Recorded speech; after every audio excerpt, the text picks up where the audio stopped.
नमस्कार, हे आहे बेस्ट टीव्हीचं बेस्ट वार्तापत्र. सुरुवातीला आपणा सर्वांचं हार्दिक स्वागत. वळूयात हेडलाईन्सकडे. देशाच्या स्वातंत्र्यात मुस्लिमांचंही योगदान महत्त्वाचं, नगराध्यक्ष राहुल पंडित यांचं प्रतिपादन. जिल्हा परिषद निवडणुकीत शिवसेनेची मोर्चे बांधणी सुरू, खासदार विनायक राऊत सरसावले.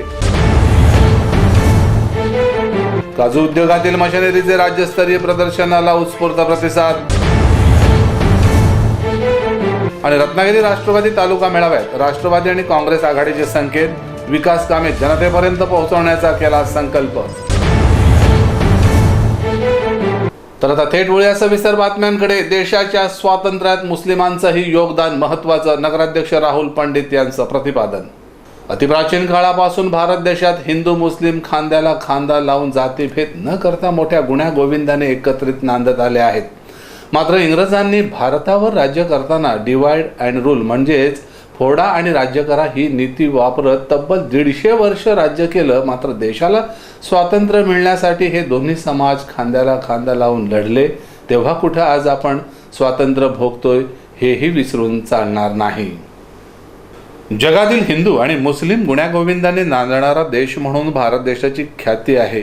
मात्र त्याला गालबोट लागलं ते इंग्रजांनी 150 वर्ष राज्य केल्यानंतर. याच इंग्रजांनी हिंदू मुस्लिम यांच्यामध्ये द्वेष निर्माण केला आणि अजूनही त्याची पाळेमुळे रुजल्याचंच दिसून येत आहे. मात्र त्याला छेद देत मुस्लिम बांधवांनी देशाला स्वातंत्र्य मिळवून देण्यासाठी स्वातंत्र्य लढ्यात दिलेलं योगदान याचे सचित्र प्रदर्शन MS नाईक हायस्कूल येथे भरलं असून ज्या मुस्लिम स्वातंत्र्य सैनिकांनी देशासाठी बलिदान दिलं त्यांचे माहितीपर प्रदर्शन रत्नागिरीमध्ये प्रथमच MS नाईक इंग्लिश मीडियम हायस्कूलमध्ये भरलं आहे. या प्रदर्शनाचे प्रमुख पाहुणे म्हणून रत्नागिरीचे नगराध्यक्ष राहुल पंडित, राष्ट्रवादीचे प्रांतिक सदस्य बशीर मुर्तुजा, मौलाना इक्बाल नदवी, मुफ्ती जफर सईद, रफिक काझी, दिलदार पुरकर, मनसूर काझी, मौलाना गफूर खान, मौलाना फहीम मापारी, राजू कीर, मुफ्ती तौफिक सारंग, डॉक्टर अजित पठाण, इक्बाल शेख, शिराज मोहम्मद, परवेश कौशल, शकील मजगावकर आदींसह अनेक मान्यवर यावेळी उपस्थित होते. या प्रदर्शनात मुस्लिम बांधवांनी देशाच्या स्वातंत्र्य लढ्यासाठी प्रयत्न केलेल्या 72 जणांच्या फोटोवर माहितीचे फलक लावण्यात आले. यावेळी अनेकांनी आपले विचार व्यक्त केले. ऐसी कुर्बानियां दी है जो बेनजीर है, बेमिसाल है. ऐसी कुर्बानियों का तस्वुर नहीं किया जा सकता. तहरीक रेशमी रुमाल को जो है वो हजरत मौलाना शेखुल इस्लाम हजरत मौलाना हुसैन अहमद मदनी रहमतुल्लाह अलैह की जो तारीखी वाक़ियात को मैं पढ़ रहा था तो उसमें मैंने देखा कि तहरीक रेशमी रुमाल के जो तहरीक के राज के फाश होने के बाद जब हमारे अकाबिरीन मक्का में कैद हुए, उनको मिस्र ले जाया गया, मिस्र से उनको माल्टा की तरफ लाया गया, तो जिस ट्रेन से उनको जो है दिल्ली लाया गया या माल्टा की तरफ ले जाया गया, उस ट्रेन की बोगी में चारों तरफ से जो है वो कीलें लगी हुई थी और दरमियान में खड़े थे और जब ट्रेन हरकत करती थी तो वो उन कीलों पर गिरते थे, कभी इधर कभी उधर, कभी इधर कभी उधर. और पूरा सफर उन्होंने कई दिन का, तकरीबन 1 हफ्ते का सफर खड़े रहकर गुजारा और इधर उधर गिरते जख्मी होते होते पहुंचे थे. जो इतिहास लिहिला गेला नाही, पूर्वी जो इतिहास लपवला गेला तो इतिहास लोकांसमोर मांडण्याची जी संकल्पना मांडली, त्या संकल्पनेचं मी या सगळ्यांच्या जीवावर बांधलं आणि त्या देशामध्ये घुसले. 18 सप्टेंबर 1678 साली दौलत खान आणि मायनाक भंडारी यांनी 18 पगड जातीचे लोक एकत्र करून पहिल्यांदा हे जगत जे ते इंग्रज होते की ज्यांचा जगामध्ये कोणीही पराभव करू शकला नव्हता, ज्यांना सागरपुत्र म्हणून म्हणवलं जात होते, त्यांचा पहिल्यांदा पराभव खांदेरी उंदेरीच्या बेटाजवळ 18 सप्टेंबर 1678 साली भर पावसामध्ये त्यांचा आरमार फोडला आणि त्याला जलसमाधी दिली आणि इंग्रजांना पळवून लावलं. पहिला पराभव इंग्रजांचा हा आपल्या हिंदू मुस्लिम ह्या कोकणी मराठी माणसांनी केला. आणि शत्रू मुस्लिम असू दे किंवा हिंदू असू दे, ह्या आपल्या भारतीयांवर कोणीही नजर वाकड्या नजरेने बघू शकलं नसतं किंवा इंग्रज आपल्यावर 150 वर्ष राज्य करू शकले नसते. परंतु ह्या पेशव्यांनी केलं आणि त्यांनी इंग्रजांना सुपारी देऊन आपला आरमार संपवलं. आपण नुसते मासेमारी करणारे लोक नव्हतो, तर आपण हे दर्यावरती लोक, आपण व्यापार करणारे लोक होतो. आपला 7000 वर्षापूर्वीचा आपला इतिहास आहे. आपण नुसते व्यापार म्हणजे जसा मिठाचा इतिहास जितका जुना आहे तसा आपला हिंदू मुस्लिम भाई बहिणीचा इतिहास आपला जुना आहे. आपण इजिप्त, श्रीलंका या देशांबरोबर आपण व्यापार करत होतो. म्हटलं जातं की मुस्लिम समाज किंवा मुस्लिम भाई हा देशद्रोही, अत्यंत चूक आहे, पूर्णपणे चुकीचं आहे. या छत्रपती शिवाजी महाराज 350 वर्ष पाठी जायचं झालं तर छत्रपती शिवाजी महाराज यांचे सगळे साथीदार होते. अगदी त्यांचे वकील, त्यांचे कायदेशीर सल्लागार, त्यांचे अंगरक्षक, त्यांना सगळे महालांमध्ये माहिती देणारे त्यांचे सगळे रक्षक हेही बहुतांशी मुस्लिम होते. आणि मुस्लिम समाजाने त्यांना कधीही धोका दिल्याचं कुठले, जसं भंडारी समाजाने त्यांना कधी धोका दिलेला नाही, त्यांच्या स्वकीयांनी त्यांना धोका दिला, पण मुस्लिम समाजाने कधीही त्यांना धोका दिलेला नाही. आणि त्यामुळेच त्यांचं आरमार आणि त्यांचं स्वराज्य टिकून होतं. परंतु काही लोकांनी जो इतिहास लिहिला तर त्याच्यामध्ये खरा इतिहास लिहिलाच गेला नाही. कष्ट घेतले असतील तर त्या सगळ्यांची आठवण आत्ताच्या हल्लीच्या पिढीला आठवण करून देणं हे महत्वाची गोष्ट आहे. आणि ती तुम्ही खूप चांगली गोष्ट करताय. जेव्हा ते पण हा मगाशी जे तुम्ही बोललात, जसा प्रत्येकाचा ह्याच्यात जगण्याचा अधिकार आहे असं जे तुम्ही बोललात, हे जीवन जगण्यासाठी खरोखरच हा भारत देश आपल्यासाठी खूप चांगला. आणि सर्वात महत्वाचं जात आणि धर्म म्हणजे काय, माणुसकी सर्वात महत्वाची असते. आणि माणुसकी जपली तरच आपलं सगळं तुमचं जीवन जे आहे ते खूप आनंदाने आपल्याला जगता येतं. प्रत्येकजण कशासाठी धडपडत असतो, तर ते काय कुठला तरी मान सन्मान मिळावा ह्याच्यापेक्षा सर्वप्रथम आपल्या पोटासाठी जगत असतो, आपल्या मुलाबाळांसाठी जगत असतो आणि पुढच्या पिढीसाठी जगत असतो. अशा वेळेला कुठलेही जात धर्म न पाळता आपण हे आनंदाने जीवन जगलं पाहिजे असं मला वाटतं. परत एक नवीन माहिती तुम्ही मला करून दिली, आम्हाला सगळ्यांना करून दिली. पण अशीच माहिती, असंच एक्झिबिशन खूप मोठ्या प्रमाणात व्हावं, प्रत्येक शाळेत व्हावं, नुसतं ह्याच शाळेत नाही तर प्रत्येक शाळेत व्हावं. आणि त्याच्यासाठी जी काय मदत तुम्हाला लागेल ती मदत आमच्या नगरपालिकेकडून मिळेल. देशामध्ये मुस्लिम बांधवांचं योगदानही महत्त्वाचं असून या प्रदर्शनात देशातील 250 जणांनी स्वातंत्र्यासाठी योगदान दिलेल्यांची माहिती असून या प्रदर्शनाची सर्वांनी माहिती जाणून घेतली आणि हे प्रदर्शन जिल्ह्यातील सर्व शाळांमध्ये माहितीसाठी उपलब्ध करावे अशी इच्छा व्यक्त करण्यात आली.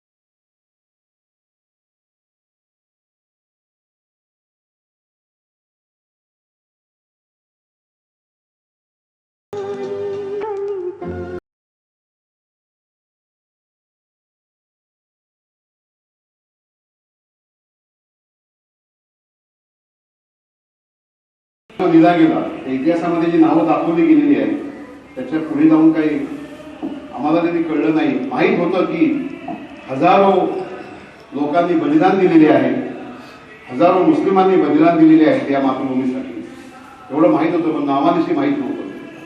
ही माहिती आज या ठिकाणी झाली, थोडी थोडी नाही. आणि ते तत्व त्यांचं असं होतं की divide and rule, divide and rule. त्यांनी तिथे पाहिलं की ते फार मोठ्या प्रमाणामध्ये हिंदू आहेत आणि फार मोठ्या प्रमाणामध्ये मुस्लिमही आहेत.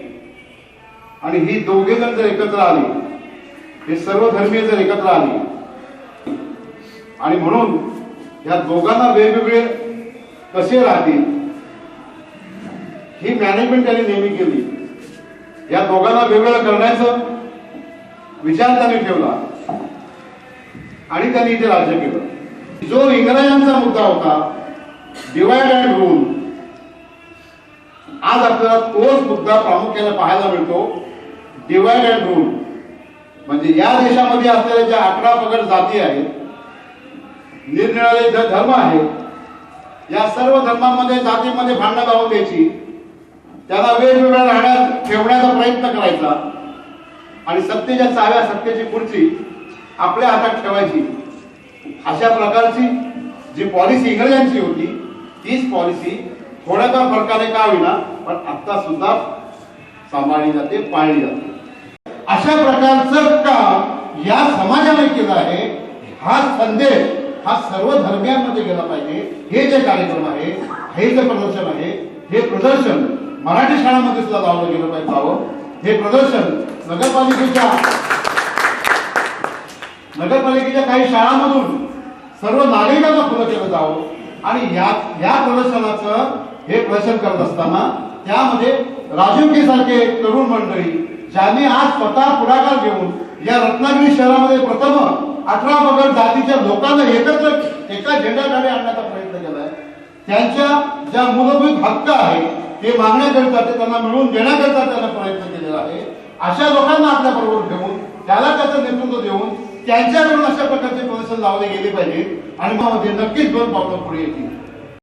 देशाला स्वातंत्र्य मिळवून देण्यासाठी अनेकांनी योगदान दिलं आहे. त्यामध्ये मुस्लिमांचंही योगदान महत्त्वाचं होतं. मात्र त्या सर्वांची आठवण जागृत ठेवणे हेही तितकंच आवश्यक आहे. अशा प्रदर्शनातून मात्र त्यांचा जीवनपट पुढील पिढीला कळेल आणि त्यांचा आदर्श नव्या पिढीला मिळेल. तर जिल्हा परिषद निवडणुकीसाठी शिवसेनेची मोर्चे बांधणी सुरू. खासदार विनायक राऊत सरसावले. जिल्हा परिषद आणि पंचायत समिती निवडणुकीचे बिगुल वाजले आणि शिवसेनेच्या मोर्चे बांधणीला सुरुवात झाली. या मोर्चे बांधणीसाठी चक्क जिल्ह्याचे खासदार विनायक राऊत यांनी पत्रकार परिषद घेऊन ही माहिती दिली. जिल्हा परिषदेच्या 55 तर 9 पंचायत समितीच्या 110 जागांसाठी 21 फेब्रुवारीला जिल्ह्यात निवडणुका होणार असून यासाठी सर्वच पक्षांनी तयारी सुरू केली आहे. त्याचाच एक भाग म्हणून शिवसेनेची आगेकूच सुरू झाली असून जिल्ह्याचे खासदार विनायक राऊत यांनी पत्रकार परिषद घेत अधिक माहिती दिली. रत्नागिरी जिल्हा परिषद आणि पंचायत समितीची निवडणूक आता लागलेली आहे आणि ह्या रत्नागिरी जिल्ह्यामध्ये शिवसेना स्वबळावर ही जिल्हा परिषद आणि पंचायत समितीची निवडणूक लढणार आहे आणि स्वबळावरच पूर्णपणे जिंकून सत्ता प्राप्त करणार आहे. मागच्या 5 वर्षामध्ये रत्नागिरीमध्ये शिवसेनेची सत्ता आहे आणि त्यामुळे लोकांच्या विकास, लोकांच्या ज्या काही अडीअडचणी असतात, ज्या काही गरजा असतात, गावाच्या विकासाचे जे प्रश्न असतात ते पूर्णपणे सोडवण्यासाठी आम्ही यशस्वी झालेलो आहोत आणि लोकांचा एक विश्वास शिवसेनेवर बसलेला आहे. त्यामुळे ह्या निवडणुका आता सुरू झालेल्या आहेत आणि शिवसेनेच्या उमेदवारांची पहिली यादी शिवसेना पक्षप्रमुख माननीय उद्धवजी ठाकरे साहेबांची परवानगी घेऊन त्यांच्या आदेशान्वये पहिली यादी आम्ही 23 जानेवारीला, की ज्या दिवशी माननीय हिंदू हृदय सम्राट बाळासाहेब ठाकरे यांचा जन्मदिवस आहे, त्या दिवशी प्रसिद्ध करणार आहोत आणि कामाला लागणार आहोत. तसं पाहिलं तर रत्नागिरीमध्ये, सिंधुदुर्गमध्ये शिवसेनेकडे खूप इन्कमिंग झालेलं आहे. अजूनही बरेच आहेतच, पण केवळ मुळातच या जिल्ह्यामध्ये शिवसेनेचा जो बेस आहे, शिवसेना जो संघटना आहे, ही फार चांगल्या पद्धतीने ताकदवान आहे आणि त्यामुळे आमच्या प्रत्येक मतदारसंघामध्ये सुद्धा बरेच इच्छुक शिवसेनेकडे आहेत आणि त्यामुळे आउटगोईंगचं तर अजिबात आम्हाला शक्यता नाही किंवा कोणी जाणारच नाही.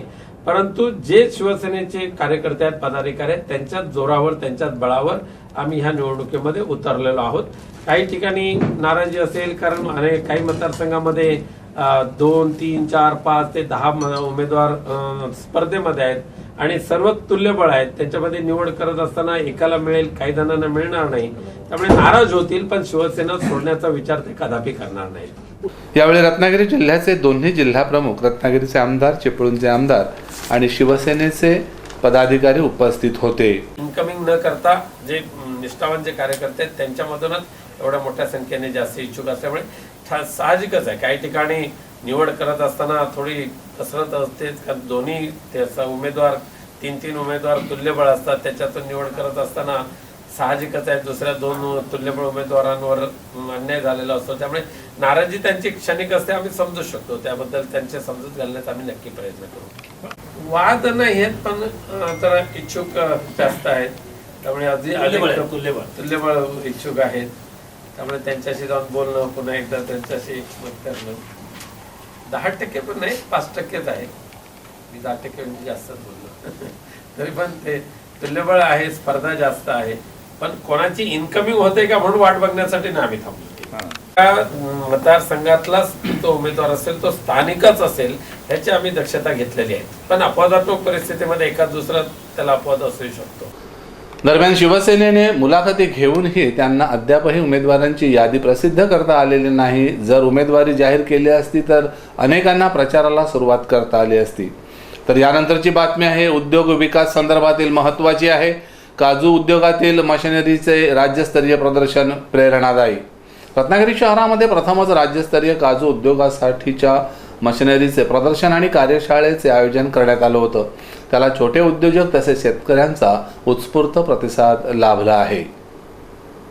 रत्नागिरी जिल्ह्यामध्ये मोठ्या प्रमाणात आंब्याबरोबरच काजू उत्पादन घेतलं जातं आणि हे काजू उत्पादन घेताना मोठ्या प्रमाणात उद्योग निर्मिती व्हावी आणि रत्नागिरीकरता काजू उद्योगावर आधारित लघु उद्योग निर्माण व्हावेत यासाठी आयोजित केलेल्या राज्यस्तरीय मशिनरी प्रदर्शन आणि कार्यशाळेला मोठा सहभाग लाभला।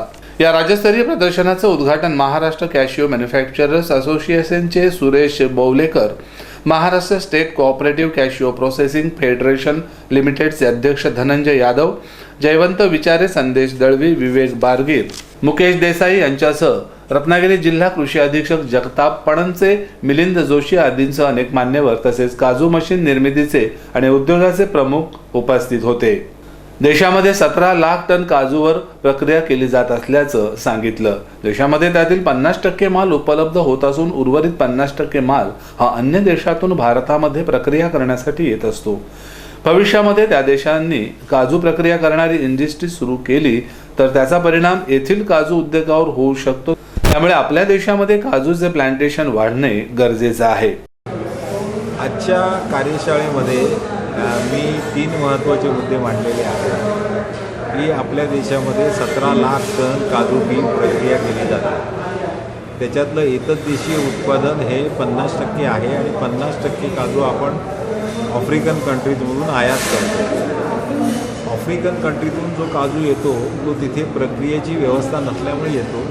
भविष्यात त्या देशामध्ये प्रक्रियेची व्यवस्था होणार आहे किंवा करण्याचे प्रयत्न चालू आहे। त्याच्यामुळे भविष्यात काजू येण्याची शक्यता कमी होत जाईल आणि म्हणून या देशातलं काजूचं उत्पादन वाढवणं हे सगळ्यात महत्त्वाचं आहे आणि त्याच्यासाठी जास्तीत जास्त काजूच्या झाडांची लागवड झाली पाहिजे, हा एक महत्त्वाचा मुद्दा आहे। दुसरा मुद्दा असा की महाराष्ट्र शासनाने क्लस्टर योजना सुरू केलेली आहे।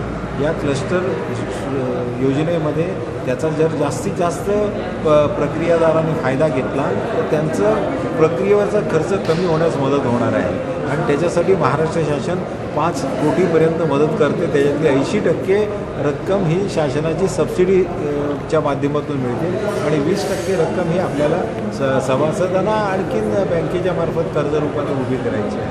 तर या योजनेचा सामूहिक सुविधा केंद्राचा फायदा जर उद्योजकांनी घेतला तर खूप फायदा होण्यासारखा आहे। त्या सामूहिक सुविधामध्ये पिलिंग करणं, ग्रेडिंग करणं, त्याचं पॅकिंग करणं, त्याचं व्हॅल्यू ॲडिशन करणं, पुन्हा ड्राय करणं, ह्या सगळ्या प्रक्रिया येतात आणि त्याचा खर्च फार कमी होऊ शकतो कारण 80% गुंतवणूक ही शासनाची होणार आहे। तिसरा मुद्दा असा आहे की आम्ही आपल्या जिल्ह्यामध्ये 90,000 टनपेक्षा जास्त काजू तयार होतो, परंतु अडचण अशी आहे की तो इथे राहत नाही, सगळा काजू बाहेरच्या राज्यामध्ये प्रक्रियेसाठी जात असतो आणि म्हणून जर आम्ही तालुका वाईज जो एक गोडाऊन तयार केलं तर प्रत्येक तालुक्यातला काजू त्या गोडाऊनमध्ये जमा केला तर आम्ही त्या आमच्या प्रक्रियादार लोकांना वर्षभर काजू पुरवू शकतो आणि तो जर काजू आम्ही पुरवला तर हा इथला उद्योग जो आहे तो 12 महिने चालू राहील आणि 12 महिने रोजगार निर्मिती राहील आणि त्याचा फायदा इथल्या शेतकऱ्यांना, इथल्या कामगारांना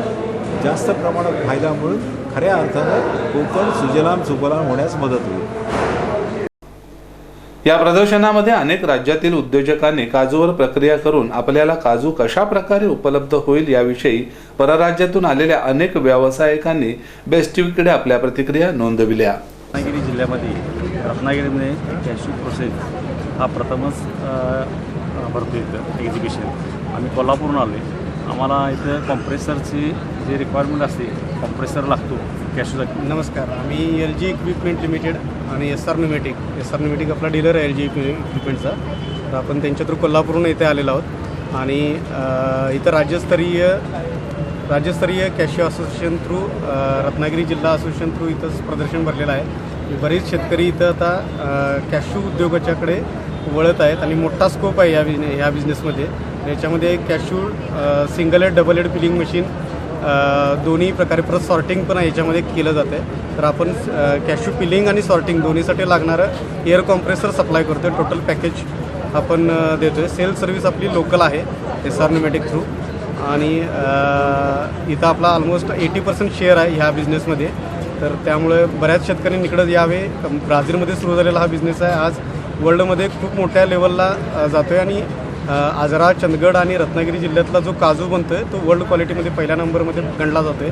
त्यामुळे इथं खूप स्कोप आहे आणि याचा सर्वांनी लाभ घ्यावा अशी विनंती करतो. आज इथं रत्नागिरी जिल्हा काजू प्रक्रिया संघ यांनी आज हा पहिला जो प्रदर्शन भरवलेलं आहे, राज्यस्तरीय मशिनरी प्रदर्शन, त्याच्यामध्ये आज भाग पण घेतलेला आहे. आम्ही सातारावरून आलेलो आहे. Delta cashew machine private limited Satara इथून आलेलो आहोत. खूप प्रतिसाद चांगला मिळतो इथं. सकाळपासून खूप गर्दी पण आहे, रिस्पॉन्स चांगला आहे. ह्या काजू, रत्नागिरीचा काजू हा खरोखरच चविष्ट आहे.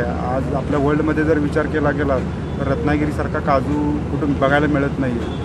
याची प्रचिती जर बाहेर आहे, दुबईसारख्या जे कस्टमर आहेत, दुबईतून याचे कस्टमर आहेत तेच त्याची प्रचिती करतात.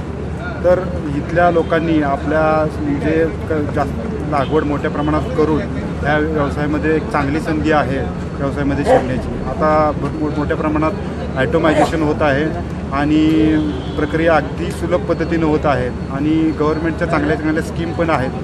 त्या स्कीमचा लोकांनी लाभ घ्यावा आणि ह्या व्यवसायामध्ये एंट्री करावी आणि आपलं व्यवसाय वृद्धिंगत करावा, हेच मी सांगतो. त्यामध्ये फक्त तुम्हाला इतर गटरमध्ये कसं सायझिंग वगैरे करावं लागतं. त्यामध्ये साईज मी बघितल्या तर त्यामध्ये प्रत्येक वेळी ग्रेडिंग करून यामध्ये बी टाकावे लागतात, मग ते मशीन कटिंग करतात. या मशीनमध्ये तशी काही करण्याची गरज नाही. ऑटोमॅटिक सगळ्या कोणत्याही साईजचा काजू यामध्ये कट होतो, घराला अजिबात ब्लेड लागत नाही. हे या मशीनचं वैशिष्ट्य आहे. त्यामुळे 97 ते 98% तुम्हाला होल्स मिळतील. Indrajit Sawant, marvellous machinery, Gokul Shirgaon, MIDC, Kolhapur. या राज्यस्तरीय प्रदर्शन आणि कार्यशाळेत अनेकांनी आपले प्रश्न विचारून यावर मान्यवरांकडून अधिक मार्गदर्शन घेतलं. यावेळी अनेक मान्यवरांचा, उद्योजकांचा सत्कार करण्यात आला. त्यामध्ये टायगर कॅशूचे संचालक विराज घोसाळकर, संदेश दळवे आदींसह अनेकांना सन्मानित करण्यात आलं. हे प्रदर्शन शनिवारपर्यंत सर्वांसाठी खुलं राहणार असून जिल्ह्यातील शेतकऱ्यांसाठी ते एक वरदानच ठरणार असल्याचं बोललं जात आहे. कोकणच्या विकासात हापूस आणि त्याच्या जोडीला काजूचे उत्पादन अतिशय महत्त्वाचं आहे. हापूस आंबा आणि कोकणची काजूची चव हीच या प्रगतीची खरी गुरुकिल्ली आहे. मात्र दुर्दैव, कोकणातील तरुण वर्ग याकडे अजूनही म्हणावा तसा वळत नाही आहे.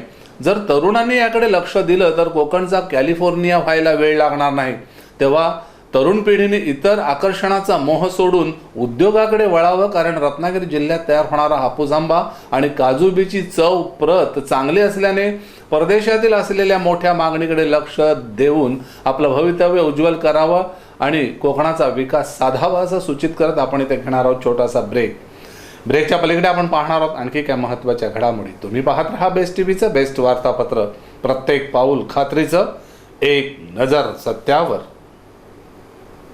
अरिहंत ग्रुपची नवनिर्मिती, आदिनाथ नगर, TRP बस स्टॉप जवळ, रत्नागिरी. संपर्क 02352 223952. शुभ कार्य ठरलंय खरं, पण सध्या सोन्या चांदीच्या दागिन्यांची खरेदी म्हणजे प्रॉब्लेमच. अहो हो ना, कार्य म्हटलं की दागिने हवेतच, म्हणून आम्ही नक्षत्रमधून फॉर्मिंग दागिन्यांची खरेदी केली. दागिने तर छान मिळालेच, शिवाय एक छान सरप्राईज गिफ्ट सुद्धा मिळालं. 3000च्या खरेदीवर ही सुंदर ठुशी मिळाली. मग मीही निर्णय घेतला, नक्षत्रमध्ये फॉर्मिंग ज्वेलरी खरेदी करायला जायचा. नक्षत्रमध्ये 1 ग्रॅम सोन्याच्या फॉर्मिंग मधल्या नवीन डिझाईन्सच्या बांगड्या, समारंभात शोभेल असं लॉंग मंगळसूत्र आणि एक छानसा फॅन्सी नेकलेस खरेदी केला. आणि 5,500च्या खरेदीवर एक सुंदर येवल्याची सेमी पैठणी गिफ्ट मिळाली. लग्न सराईनिमित्त नक्षत्राची बंपर ऑफर. 5,500 रुपयाच्या खरेदीवर येवल्याची सेमी पैठणी फ्री मिळवा.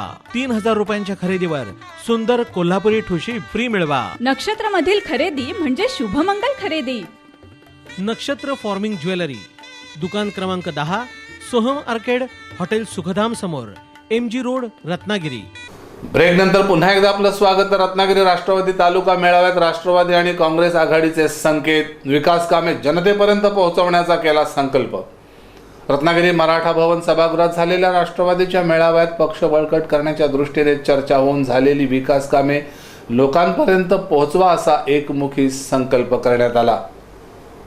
जिल्हा परिषद आणि पंचायत समिती निवडणुकीच्या पार्श्वभूमीवर मराठा भवन हॉलमध्ये झालेल्या कार्यकर्त्यांच्या मेळाव्यात अनेक राष्ट्रवादीचे पक्ष कार्यकर्ते आणि पदाधिकारी उपस्थित होते. या मेळाव्याने सत्ता नसतानाही मराठा भवन हॉल तुडुंब भरून गेला होता.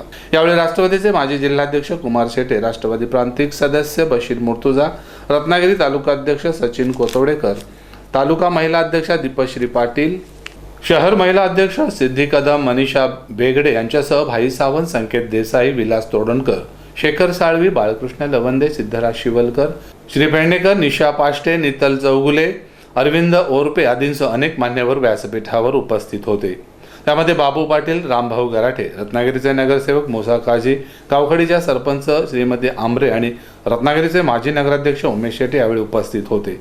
या मेळाव्याला लाईक फोंडू यांनी मार्गदर्शन करताना शासनाने महाराष्ट्राला धुवून नेण्याच्या योजना राबवल्या अशी खरमरीत टीका केली. संस्थापक माननीय शरदजी पवार यांच्या कार्याबद्दल माहिती दिली.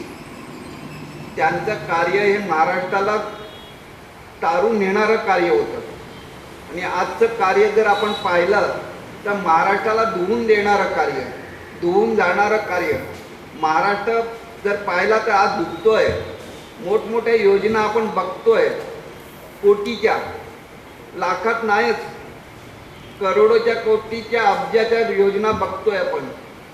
डिक्लेअर होतंय पण जाग्यावर काही नाही.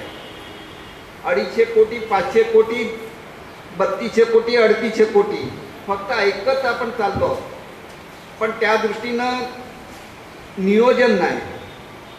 फक्त नियोजन एवढं की उद्याच्या कार्यक्रम कोणत्या गोष्टी डिक्लेअर करायच्या ह्याचं नियोजन मात्र बरोबर चाललंय. लोक नवीन नवीन कल्पना ऐकतात पण त्या साकार झालेल्या जेव्हा दिसत नाहीत तेव्हा लोकात उद्रेक निर्माण होतो आणि हा जरूर एक दिवस उद्रेक निर्माण होईल. तर त्याच्यामुळे आज आपण जरी आपल्यामधले काही लोक भुलभुलैयाला भुलून गेले असतील, जाऊन दे, पण आपली ताकद मला असं वाटत नाही की कमी झालेली दिसते. तर तालुक्यामध्ये आणि राज्यात राष्ट्रवादी काँग्रेसची सत्ता असताना आलेल्या निधीवर तालुक्यात विकास कामे सुरू असून पक्ष सोडून गेलेले त्यावरच बोट ठेवून विकास कामांचं श्रेय घेत आहेत. यावरही अनेक राष्ट्रवादीच्या नेत्यांनी आपले विचार व्यक्त केले आणि त्याच्यातून सावरून आज जे आपण उभे राहिलो आहोत ही सर्वात तुम्ही आम्ही सर्व बंधू आहोत. प्रामुख्याने वाटे जिल्हा परिषद गट, करबुडे जिल्हा परिषद गट, हे ग्रामीण भागातले जे गट आहेत आमच्या पंचक्रोशीमध्ये त्या ठिकाणी आमच्या कुणबी समाजाचं एक नेतृत्व धडाडीनं उदयास येत आहे.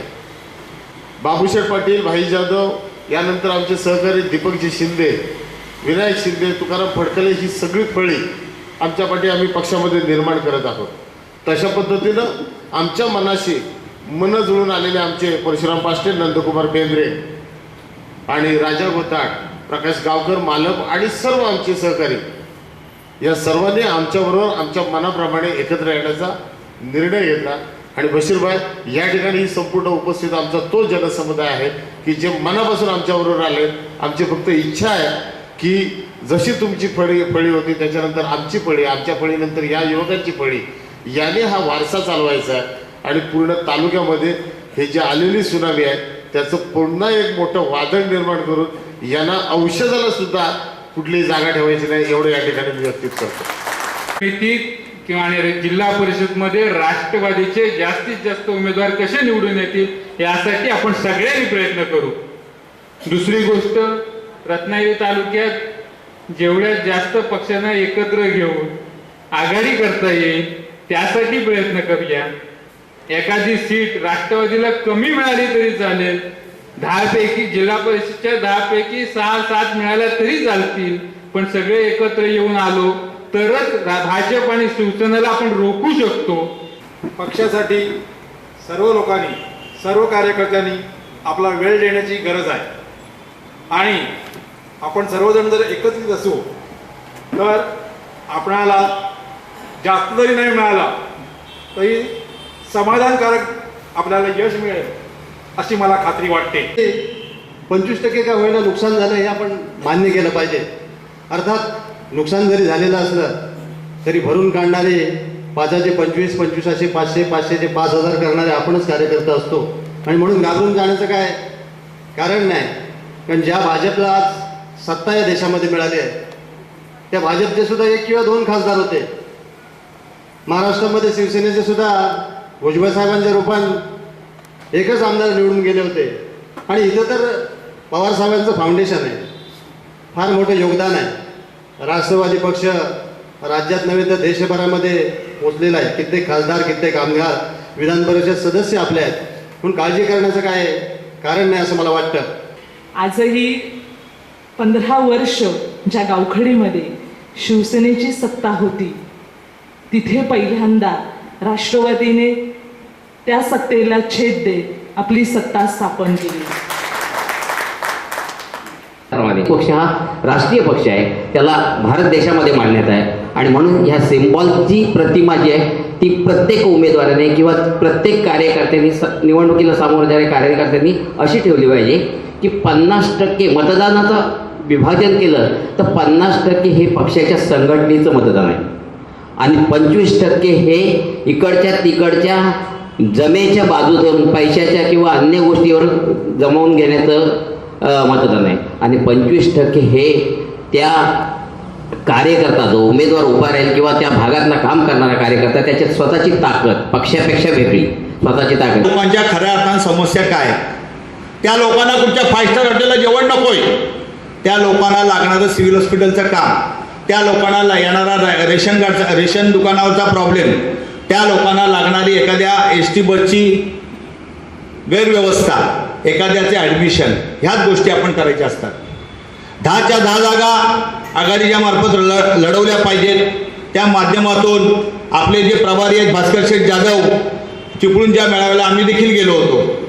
चिपळूणच्या मेळाव्याला देखील सांगण्यात आलं की आपण सगळ्यांनी एक संघटित होणं गरजेचं आहे, की आपण सगळे एकत्र येऊन लढलं पाहिजे. तसं विरोधक त्यावेळेला बोलत होते.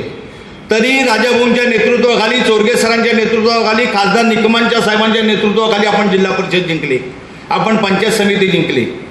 जिल्हा परिषद आणि पंचायत समितीची निवडणूक 21 फेब्रुवारीला होणार असून त्या अनुषंगाने कार्यकर्त्यांना मार्गदर्शन करताना राष्ट्रवादीचे नेते बशीर मुर्तुजा यांनी आपले परखड विचार व्यक्त केले. त्या उन्हामध्ये देखील मराठवाड्यापासून सर्व ठिकाणी त्यांनी शेतकऱ्यांकरिता मोर्चे काढले, रॅली काढली, उपोषणं केली आणि त्यांना न्याय मिळवून देण्याकरिता त्यांचे प्रयत्न जोमाने सुरू आहेत.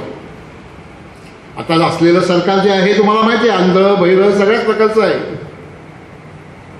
मागाशी कोणीतरी नोटबंदीबद्दल बोलले, आमचे शेखर साळवे बोलले.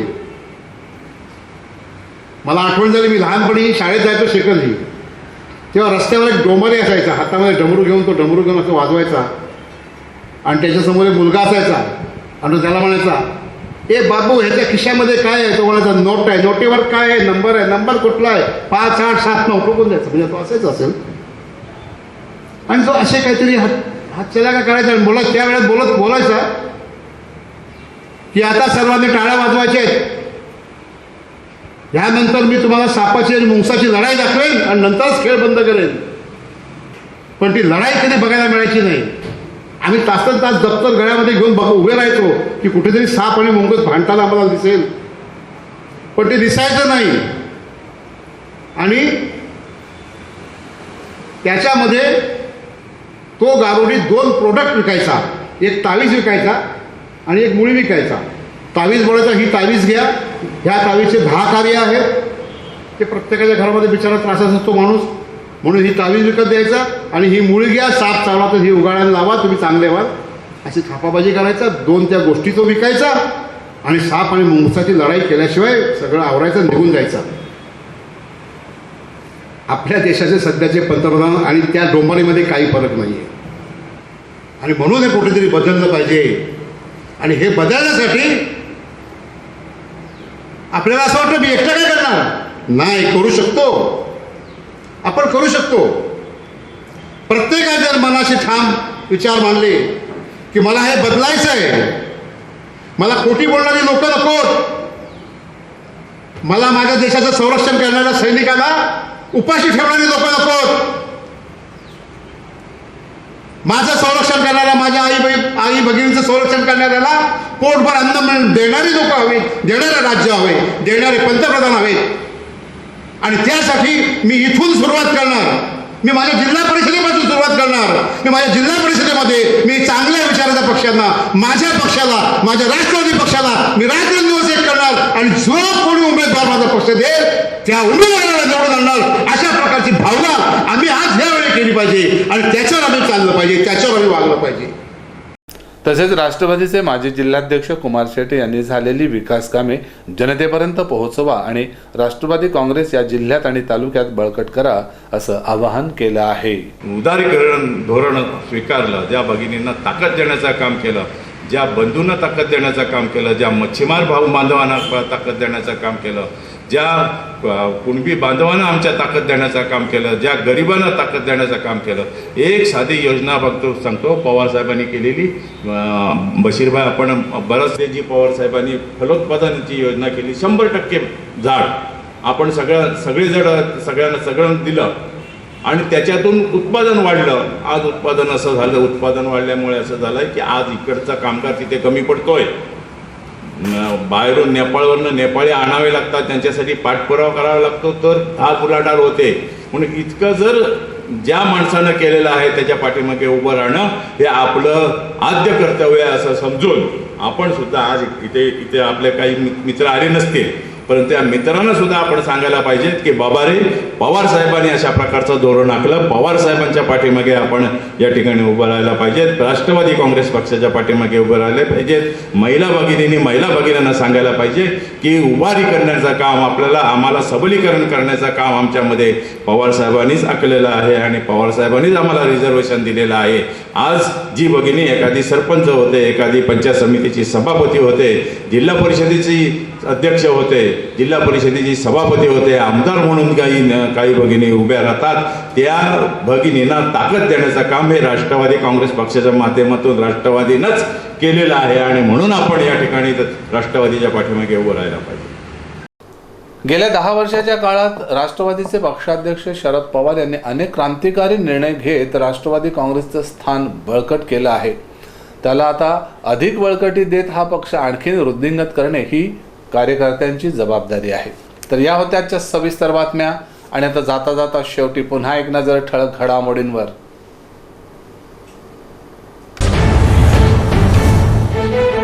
देशाच्या स्वातंत्र्यात मुस्लिमांचंही योगदान महत्त्वाचं, नगराध्यक्ष राहुल पंडित यांचं प्रतिपादन. जिल्हा परिषद निवडणुकीत शिवसेनेची मोर्चे बांधणी सुरू, खासदार विनायक राऊत सरसावले. काजू उद्योगातील मशिनरीचे राज्यस्तरीय प्रदर्शनाला उत्स्फूर्त प्रतिसाद. आणि रत्नागिरी राष्ट्रवादी तालुका मेळाव्यात राष्ट्रवादी आणि काँग्रेस आघाडीचे संकेत, विकास कामे जनतेपर्यंत पोहोचवण्याचा केला संकल्प. आणि याबरोबरच हे बातमीपत्र संपलं. भेटूया पुढच्या बातमीपत्रात. ताज्या घडामोडींसाठी पाहत रहा फक्त बेस्ट टीव्हीचं बेस्ट वार्तापत्र. नमस्कार.